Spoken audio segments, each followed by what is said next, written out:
Local CEOs plead to U.S. leaders to get his workers to safety as Ukraine's second largest city takes on fire from Russian forces. We don't even know if our office is still there. The eyes of the world will briefly turn from Ukraine to Washington 2 hours from now when President Biden delivers his first State of the Union address. In the last 30 minutes, we've learned a maternity clinic was one of the buildings reportedly hit by a missile in the capital city of Kyiv. Automaker Ford is the latest company to suspend its operations in Russia.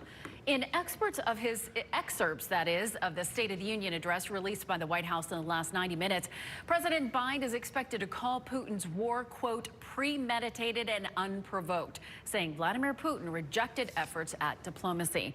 Thank you so much for joining us on this very busy Tuesday. I'm Deborah Morgan. And I'm Gerald Owens. One person watching the situation very closely will be the CEO of a Durham-based web engineering company. Eric Sapp employs 5 Ukrainian engineers who are stuck in that region. As WR's Joe Fisher explains, the CEO is asking the U.S. to bring skilled Ukrainian workers like them back to America. It's a story you will see only on WREL.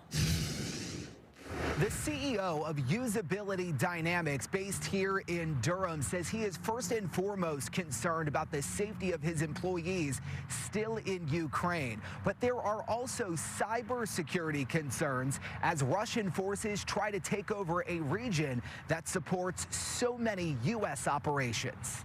It's like a zombie apocalypse, except it's real. Parts of Kharkiv are decimated after Russian forces fired a missile on the city's Freedom Square.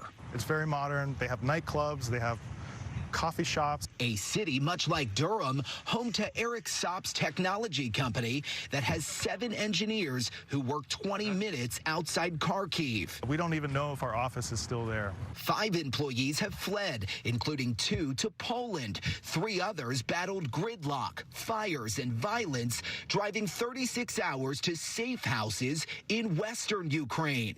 They are pissed. I wouldn't say that they are concerned. They are mad.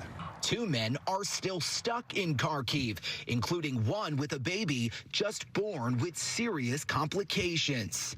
He just sent me a message this morning. He's like, I just dropped my wife and my baby off at the hospital and told him, I don't know if I'll ever see you again. That's his reality. Break your heart? Yeah, it's terrible, man.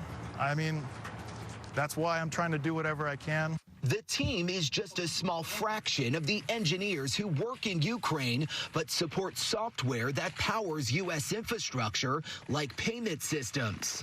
650 universities are powered by the software that our guys help facilitate. Literally opens doors, helps payment, literally works with Apple Pay. I mean, this is like critical infrastructure that is affecting normal people here in the United States. Fearing further invasion, Sapp is petitioning politicians to find a way to get the engineers and their families to the U.S. There's a whole cybersecurity aspect to this. These are smart engineers that have basically built the internet as we know it. We want them on our side. Above all, he's hoping the resistance stands and his employees return home. They're brave, they're strong, and I think they will win. And Sapp says the 2 engineers who fled to Poland did so before the Ukrainian government mandated that men of fighting age stay in the country.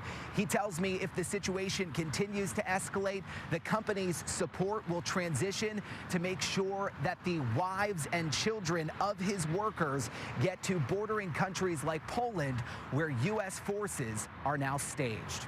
I'm Joe Fisher, WREL News, Durham. Just another example of how we're all intertwined, Yeah. you know. The